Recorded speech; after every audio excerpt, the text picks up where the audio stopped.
말씀을 전하겠습니다. 오늘 저희들에게 주신 하나님의 말씀은 여호수아 2장 1절에서 7절까지 말씀입니다. 저와 여러분이 한 절씩 교독하시겠습니다. 눈의 아들 여호수아가 시딤에서 두 사람을 정탐꾼으로 보내며 이르되 가서 그 땅과 여리고를 엿보라 하매 그들이 가서 라합이라 하는 기생의 집에 들어가 거기서 유숙하더니 어떤 사람이 여리고 왕에게 말하여 이르되 보소서 이 밤에 이스라엘 자손 중에 몇 사람이 이 땅을 정탐하러 이리로 들어왔나이다. 여리고 왕이 라합에게 사람을 보내어 이르되 내게로 와서 내 집에 들어간 그 사람들을 끌어내라. 그들은 이 온 땅을 정탐하러 왔느니라. 그 여인이 그 두 사람을 이미 숨긴지라 이르되 과연 그 사람들이 내게 왔었으나 그들이 어디에서 왔는지 나는 알지 못하였고 그 사람들이 어두워 성문을 닫을 때쯤 되어 나갔으니 어디로 갔는지 내가 알지 못하나 급히 따라가라. 그리하면 그들을 따라잡으리라 하였으나 그가 이미 그들을 이끌고 지붕에 올라가서 그 지붕에 버려놓은 삼대에 숨겼더라. 함께 읽겠습니다. 그 그 사람들은 사람들은 요단 요단 나루터까지 나루터까지 그들을 쫓아갔고 그들을 뒤쫓는 자들이 나가자 곧 성문을 닫았더라. 아멘. 여호와 하나님의 말씀이 끝나자 여호수아는 관리들에게 명령했습니다. 백성들로 하여금 요단을 건널 준비를 하라는 명령이었습니다. 특히 요단 동쪽의 기업을 받기로 약속을 받은 르우벤 지파, 갓 지파, 므낫세 반 지파에게 형제들의 안식을 위해서 요단을 건너 앞장서서 싸우라고 명령했습니다. 이에 그들은 모세에게 순종한 것처럼 여호수아에게 순종할 것이라 다짐했습니다. 그리고 여호와 하나님께서 모세와 함께 계셨던 것처럼 여호수아와 함께하기를 원하며 여호수아는 오직 강하고 담대하기를 원한다라고 말했습니다. 오늘 본문에서 여호수아는 두 명의 정탐꾼을 여리고 성으로 보냅니다. 오늘 본문은 두 부분으로 나누어 묵상하도록 하겠습니다. 첫 번째 부분은 1절과 2절입니다. 눈의 아들 여호수아는 두 사람을 여리고로 보냈습니다. 그리고 이 소식은 여리고 왕에게 전해졌습니다. 두 번째 부분은 3절부터 7절입니다. 여리고 왕이 라합의 집에 사람을 보냈지만 정탐꾼은 잡히지 않았습니다. 왜냐하면 라합이 그들을 숨겨주었기 때문입니다. 첫 번째 부분입니다. 1절입니다. 눈의 아들 여호수아가 시딤에서 두 사람을 정탐꾼으로 보내며 이르되 가서 그 땅과 여리고를 엿보라 하매 그들이 가서 라합이라 하는 기생의 집에 들어가 거기서 유숙하더니 눈의 아들 여호수아는 시딤에서 두 사람을 여리고의 정탐꾼으로 보냈습니다. 시딤은 자료에 의하면 아카시아 나무를 가리키는 명사에서 유래한 지명이라고 합니다. 아카시아 나무는 성경에서 조각목이라는 이름으로 번역이 되어 있습니다. 이러한 나무는 특징이 있습니다. 줄기가 굵지 않습니다. 그리고 가시가 있습니다. 왜냐하면 이러한 나무들이 자라는 환경이 건조하고 척박하기 때문입니다. 수분의 증발을 최소화하기 위해서 잎은 아주 작아지거나 가시의 형태로 변한다고 합니다. 즉 시딤이라는 지역에서 묵상할 수 있는 것은 그들은 지금 광야에 있다는 것입니다. 그러므로 시딤에서 여리고로 가는 모습을 통해 척박한 광야에서 여리고 즉 약속의 땅으로 두 사람을 보내는 그림을 저희는 그려볼 수 있다는 것입니다. 이는 먼저 저희로 하여금 성도의 구원의 현실을 생각하게 합니다. 즉 광야, 물이 없어 기근과 같은 이 세상에서 젖과 꿀이 흐르는 약속의 땅, 하나님 나라로 가는 것이 구원이라는 것입니다. 그러나 이는 먼 훗날에 이루어질 어떤 일만을 말하지 않음을 저희는 이미 잘 알고 있습니다. 저희가 지금 살아내고 있는 하루의 삶에서 날마다 이루어지고 있는 것이라는 것입니다. 말하자면 저희는 날마다 시딤에서 여리고로 보내지는 정탐꾼과도 같다는 것입니다. 전쟁에서 정탐꾼은 어떤 역할을 하겠습니까? 정보를 모으는 것입니다. 이 정보는 전쟁의 승패를 가를 만큼 중요한 것입니다. 그래서 가데스에서 모세에 의해서 가나안 땅으로 보내졌던 12 정탐꾼 중에 10명의 정탐꾼은 젖과 꿀이 흐르는 가나안 땅의 현실을 보고 오히려 낙심했습니다. 그대로 갔다가는 전쟁에서 질 것이 분명하다고 보고를 한 것입니다. 현실의 세계에서는 10명의 정탐꾼의 정보는 틀린 것이 없습니다. 또 이 세상에서는 다수의 의견일수록 정답이며 지혜로운 것이라고 여겨집니다. 그래서 이스라엘 백성들은 10명의 말을 다 듣고 함께 낙심했습니다. 이와 같이 정탐꾼은 사전에 모은 정보를 바탕으로 결과를 예측하는 사람들입니다. 잘 아시는 바와 같이 두 명의 정탐꾼 여호수아와 갈렙은 다른 이야기를 했습니다. 그들은 이미 그들에게 주어진 결론을 바탕으로 가나안 땅을 바라보고 온 것입니다. 그들에게 주어진 결론이 무엇이겠습니까? 약속의 땅을 주시겠다고 하신 하나님의 약속입니다. 그러므로 그들은 정탐꾼이라기보다는 하나님의 약속에 대한 증인이라고 볼 수가 있습니다. 그리고 이미 잘 아시는 것과 같이 성경은 두 명을 증인의 최소 정족수로 정하고 있습니다. 즉, 두 명은 증인의 수라고 볼 수 있습니다. 마찬가지로 저희는 다시 말씀드리지만 이 물이 없어, 즉 진리의 말씀이 없어서 척박한 이 세상에서 약속의 땅으로 보냄을 받은 자들입니다. 그런데 그 역할은 정탐꾼이 아니라 사실 증인이라는 것입니다. 즉, 눈에 보이는 현상을 바라보며 하나님의 뜻과 계획이 통할 것인지 판단하는 것이 아니라 오히려 아무런 소망도 볼 수 없는 삶의 현실 속에서 그곳은 하나님의 뜻과 계획이 충실하게 이루어지고 있는 약속의 땅임을 증언하는 증인으로 보냄을 받았다는 것입니다. 정탐꾼이 정보를 수집하여 올바른 판단을 하려면 중요한 것이 경험일 것입니다. 수많은 경험으로 만들어진 그 지식과 지혜는 더 정확한 판단을 하게 합니다. 그러나 이 영적인 현실 속에서 저희의 경험, 지식은 오히려 증인으로서의 역할을 방해할 때가 있음을 또한 생각하게 됩니다. 나의 많은 경험과 지식에 비추어 지금 내가 처해 있는 상황이 내 생각과 많이 다를 때 저희는 너무나 쉽게 하나님의 뜻이 이곳에 있는지 의심부터 하는 경우가 적지 않기 때문입니다. 그러므로 예수 그리스도를 따르기 위한 자기 부인은 내 경험, 내 지식에 대한 부인으로도 볼 수가 있습니다. 왜냐하면 내 경험과 지식이 쌓여 내 자아를 형성하기 때문입니다. 그러므로 오늘도 내가 보냄을 받은 곳에서 내 자아가 부인되고, 즉 내 경험, 내 지식을 배설물로 여기시고 오직 살아계신 하나님의 약속의 증인으로 서게 되시기를 간절히 바랍니다. 2절입니다. 어떤 사람이 여리고 왕에게 말하여 이르되 보소서 이 밤에 이스라엘 자손 중에 몇 사람이 이 땅을 정탐하러 이리로 들어왔나이다. 어떤 사람이 여리고 왕에게 고발했습니다. 이 밤에 이스라엘 자손 중에 몇 사람이 이 땅을 정탐하러 들어왔다는 것입니다. 이를 통해서 저희는 다시 한번 증인을 묵상합니다.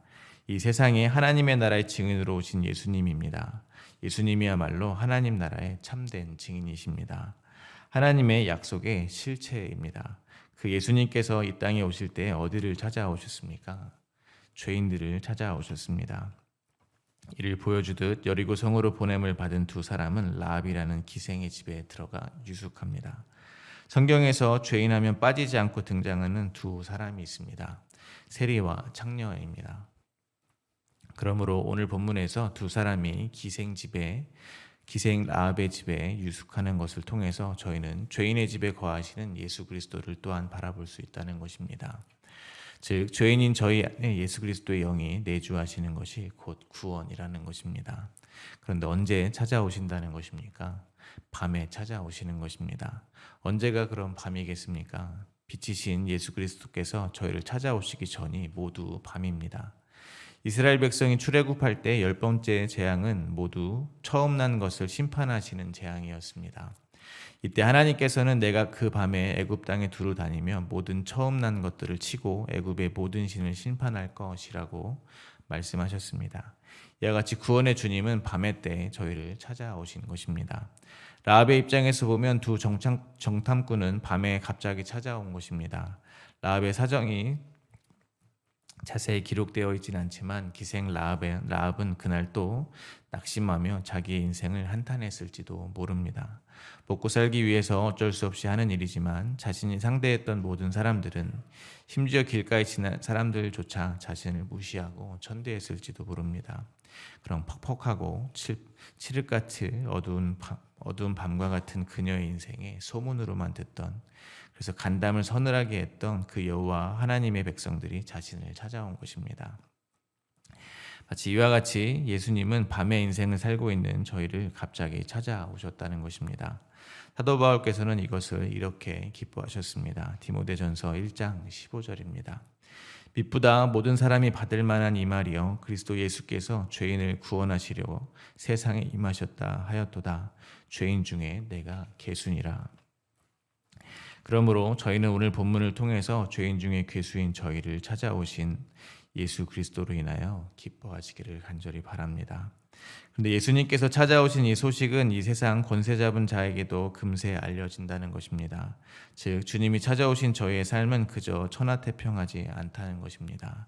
이 세상 권세 잡은 악한 마귀의 세력이 항상 틈을 노립니다. 저희를 넘어뜨리려 한다는 것입니다. 그럼 어떻게 저희를 넘어뜨리겠습니까? 저희가 하나님 나라의 증인이라면 악한 마귀는 저희로 하여금 정탐하는 자로 만들어 버린다는 겁니다. 즉 내 경험, 내 지식을 근거로 내가 보고 내가 판단하게 만든다는 겁니다. 그래서 낙심하게 한다는 것입니다. 이곳에 이 관계 안에는 하나님이 계시지 않을지도 모른다는 생각을 하게 한다는 겁니다. 서로 감춰주고 용납하는 것이 아니라 들춰내고 누가 큰 자인지 경쟁하게 한다는 것입니다. 예수 그리스도의 십자가만 의지하는 것을 못하게 하고 오히려 자기가 내어놓는 도덕적, 윤리적, 종교적 선한 행위들을 더 의지하게 할 것입니다. 바리새인과 같은 다른 복음, 다른 교훈으로 저희를 미혹하는 것입니다. 그러므로 저희는 늘 깨어 기도해야 합니다. 예수 그리스도를 믿는 믿음으로만 살기를 늘 기도하게 되시기를 바랍니다. 오늘 본문 두 번째 부분입니다. 3절부터 5절입니다. 여리고 왕이 라합에게 사람을 보내어 이르되 내게로 와서 내 집에 들어간 그 사람들을 끌어내라. 그들은 이 온 땅을 정탐하러 왔느니라. 그 여인이 그 두 사람을 이미 숨긴지라. 이르되 과연 그 사람들이 내게 왔었으나 그들이 어디서 왔는지 나는 알지 못하였고 그 사람들이 어두워 성문을 닫을 때쯤 되어 나갔으니 내가 알지 못하나 급히 따라가라. 그리하면 그들을 따라잡으리라 하였으나. 여리고 왕은 라합에게 사람을 보냈습니다. 그리고 라합에게 그 사람들을 끌어내라고 명령했습니다. 이때 라합은 결정을 해야 합니다. 정탐꾼들을 숨겨주는 것은 자신의 조국을 배신하는 일이기 때문입니다. 그런데 라합은 정탐꾼을 숨겨줍니다. 그리고 거짓으로 왕이 보낸 사람들을 돌려보냅니다. 이를 통해서 저희는 또한 구원받은 성도들의 현실을 바라보게 됩니다. 저희가 구원을 받는다는 것은 다른 말로 표현하면 하나님 나라가 저희 안에 임하게 된다는 뜻입니다. 그것은 이제껏 내가 주인 되어 살았던 나의 나라, 옛자를 버리게 되는 일이라는 것입니다. 이 세상의 관점으로 바라보면 조국을 배신한 라합의 행위는 범죄입니다. 자신의 조국을 쳐들어오기 위해서 정탐을 온 정탐꾼들을 숨겨주었기 때문입니다. 이로 인해서 여리고는 이스라엘에게 점령을 당하게 될 것입니다. 하나님은 이스라엘에게 명령하시기를 가나안에 살고 있던 거민들을 모두 멸절하라고 하셨습니다. 남녀노소 누구도 가리지 않고 죽이라는 것입니다. 그러므로 라합의 배신은 자신의 이웃들을 모두 죽음에 이르게 할 것입니다. 그런데 이러한 라합의 행위로 라합은 훗날 히브리서 11장에서 믿음의 여인으로 이름을 올립니다. 뿐만 아니라 라합은 마태복음 1장에서 예수님의 족보에도 그 이름이 올라갑니다. 라합은 보아스를 낳고 보아스는 룻과 결혼하여 오벳을 낳고 오벳은 이새를 낳고 이새는 다윗을 낳습니다. 이렇듯 하나님 나라의 삶의 방식은 때로 이 세상의 방식으로는 전혀 이해가 되지 않습니다. 제가 어떤 분에게 전도를 한 적이 있습니다.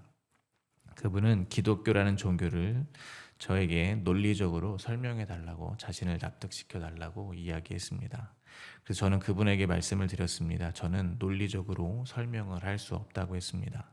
저는 그저 주님을 소개할 뿐이라고 얘기했습니다. 그리고 이렇게 말씀을 드렸습니다. 제가 말하는 것은 논리가 아니라 그 논리가 속한 세계 자체를 바꾸는 일이라고 했습니다. 그분이 속한 세상에서는 제가 말씀드린 기독교는 미련한 것이며 말도 안 되는 것이라고 했습니다. 그러나 제가 속한 세상 속에서는 예수 그리스도의 십자가는 가장 이성적이며 논리적이며 합리적인 것이라고 했습니다. 마찬가지로 저에게 예수님께서 찾아오시는 그 일은 저희가 속한 이 세상 자체를 바꾸어 버리는 것입니다. 저희가 예수 그리스도를 믿는 것은 몇 가지 도덕적 규범을 따르는 것이 아니라는 것입니다. 이 세상을 살아갈 때 도움을 얻기 위해서 또는 마음의 위로를 받기 위해서 선택하는 종교 정도가 아니라는 것입니다. 저희가 예수를 믿는다는 것은 저희가 속한 세계 자체가 뒤바뀌는 것입니다. 즉 저희의 논리와 삶의 방식을 통째로 바꾸는 것입니다. 저희는 2000년 전에 예수님과 십자가에서 함께 죽었습니다. 그래서 저희는 이제 예수 그리스도의 통치 아래서 살아가는 것입니다. 그러므로 저희는 이제 더 이상 이 세상에 속하지 않았습니다. 구원받은 저희는 이제 하나님 나라에 속한 사람들입니다. 하나님은 저희를 흑암의 권세에서 건져내셔서 그의 사랑의 아들의 나라로 옮겨주셨습니다. 이것이 진짜 저희의 현실입니다. 그래서 저희는 이 세상에서 살할 때 자기를 부인하고 자기의 십자가를 지는 방식으로 이 삶을 살아가게 된다는 것입니다. 이것이 사랑의 아들의 나라의 삶의 방법이기 때문입니다. 다른 말로 하면 저희는 이제 삶의 여러 순간은 하나님 나라의 삶의 방식으로만 살기를 결정하고 선택하게 된다는 것입니다. 선으로 악을 이기는 선택을 하는 것입니다. 원수가 줄이거든 먹이는 겁니다. 원수가 목마르거든 마시게 하는 선택을 하게 된다는 것입니다. 여리고 왕의 명령보다 하나님의 명령을 따르는 삶을 살게 된다는 것입니다. 그러나 저희 같은 성도의 삶은 여리고 왕이 라합에게 사람을 보내어 정탐꾼을 내오라 하듯 이 세상은 저에게 끊임없이 그리스도를 내어놓으라 라고 말한다는 겁니다. 무슨 말이겠습니까? 예수님 믿지 말고 세상을 믿고 살아라 말한다는 것입니다. 예수님 믿지 말고 물질을 믿고 관계를 믿고 경험을 믿고 지식을 믿으라 라고 말하는 것입니다. 그러므로 저희는 저희의 입장에서 매 순간 세상의 논리, 힘의 논리로 사는 것이 아닌 하나님 나라의 논리로 살아가기를 결단해야 할 것입니다. 그것이 세상의 눈에는 미련해 보이고 비합리적이며 심지어 손해보는 일로 보일지라도 저희는 매 순간 하나님 나라의 삶의 방식으로 살아가게 되어야 될 것입니다. 저희가 그렇게 살아갈 때 저희의 삶은 그 자체로 하나님 나라가 실제한다는 증거와 증인의 삶이 될 것을 믿으시기를 바랍니다. 또 한 가지 저희가 생각해 볼 수 있는 것은 이것입니다. 라합의 확신입니다. 쉽게 말해서 라합은 지금 이기는 쪽의 편에 선 것입니다. 여리고 왕이 보낸 사람들의 용모나 행색에 대해서는 기록이 되어 있지 않습니다. 그러나 민수기서의 10명의 정탐꾼의 이야기를 참고하면 그들은 거인 같고 정탐꾼들은 메뚜기 같았을 것입니다. 그럼에도 불구하고 라합은 이스라엘을 승리자로 확신한 것입니다. 마찬가지로 저희가 믿음으로 살 수 있는 것은 곧 예수 그리스도께서 십자가에서 말씀하신 다 이루었다의 승리를 확신하기 때문입니다. 맞습니다. 저희는 세상에 비하면 메뚜기와 같습니다. 그리고 미련합니다. 그럼에도 불구하고 십자가 지는 삶을 선택하는 이유는 이미 저희가 그리스도 안에서 승리했기 때문입니다. 그래서 이 세상에서 나를 이기려고 달려드는 사람들에게 뺨을 내어줄 수 있는 것입니다. 손해를 보면서 또 져줄 수 있는 것입니다. 우리는 이미 승리했기 때문입니다. 오늘도 이 승리를 의심하지 않기를 바랍니다. 매일 지는 것 같아도 그게 이긴 것임을 잊지 마시기를 바랍니다. 저희는 이제 저희가 사는 것이 아니라 예수 그리스도를 믿는 믿음 안에서 살고 있는 것임을 굳게 믿게 되시기를 간절히 바랍니다. 또한 라합의 모습에서 저희는 죄인된 저희의 피난처가 되어주시는 예수 그리스도의 그림자를 발견할 수 있습니다. 6절과 7절입니다. 그가 이미 그들을 이끌고 지붕에 올라가서 그 지붕에 버려놓은 3대에 숨겼더라. 그 사람들은 요단 나루터까지 그들을 쫓아갔고 그들을 뒤쫓는 자들이 나가자 곧 성문을 닫았더라. 라합은 그들을 이끌고 지붕에 올라갑니다. 두 정탐꾼은 여리고의 입장에서 보면 나라를 전복시키려고 하는 대역 죄인들입니다. 말하자면 라합은 죄인들을 지붕으로 이끌고 가서 숨겨주는 것입니다. 지붕은 외부의 눈을 피하여 보호를 받을 수 있는 아주 은밀한 곳입니다. 시편 91편 1절에서 시인은 성도를 일컬어 지존자의 은밀한 곳에 거주하며 전능자의 그늘 아래 사는 자여라고 노래했습니다. 그러므로 라합의 모습을 통해 저희는 죄인들을 숨겨주시는 피난처 되시는 예수 그리스도의 모습을 바라볼 수 있다는 것입니다. 그리고 그 지붕에 버려놓은 3대의 두 정탐꾼을 숨겼습니다. 자료에 의하면 3은 고대 제사장의 옷을 짜는 재료로 사용이 되었으며 이는 정결과 거룩함을 상징한다고 합니다. 그리고 앞서 나눈 바와 같이 두 정탐꾼은 의미상 두 증인이라고 바라볼 수 있습니다. 두 증인은 요한계시록에서 예수 그리스도의 신부인 교회를 상징합니다. 그리고 요한계시록 19장에서는 어린 양의 혼인 기약이 이뤘을 때 그리스도의 신부가 입는 옷이 세마포 옷이라고 했습니다. 세마포 옷의 재료가 바로 삼입니다. 즉, 두 정탐꾼이 3대 밑에 숨는 모습을 통해서 저희는 종말의 때 어린 양의 혼인잔치에서 세마포 옷을 입은 교회, 즉 저희 같은 증인들의 결국을 볼 수 있다는 것입니다. 그때가 되면 저희는 영원한 하나님의 보호 아래 그 피난처 아래 있게 되고 그동안 저희를 그렇게 쫓아오던 이 세상 권세자들은 성문 밖으로 쫓겨나게 되고 성문은 닫힌다는 것입니다. 이것이 저희가 이 세상에서 하나님 나라의 삶의 방식으로 살아갈 수 있는 이유가 되는 승리의 내용인 것입니다. 성도의 결말입니다. 그러므로 저희는 오늘 말씀을 통해서 무엇을 바라보아야 되겠습니까? 예수 그리스도입니다. 말씀을 읽겠습니다. 오늘도 저희는 하나님 나라의 증인으로 보냄을 받은 것임을 잊지 마시기를 바랍니다. 주의 말씀하신 약속 위에 살고 있는 것임을 잊지 마시기를 바랍니다. 승리의 주님을 바라보시면서 오늘도 주님의 십자가 지시기 전에 하신 말씀, 내가 너희를 사랑한 것 같이 서로 사랑하라 하신 그 말씀을 행하며 성도의 옳은 행실로 이 세상을 넉넉히 이기시기를 간절히 기도드립니다. 오늘 이 말씀을 생각하며 함께 기도하시겠습니다.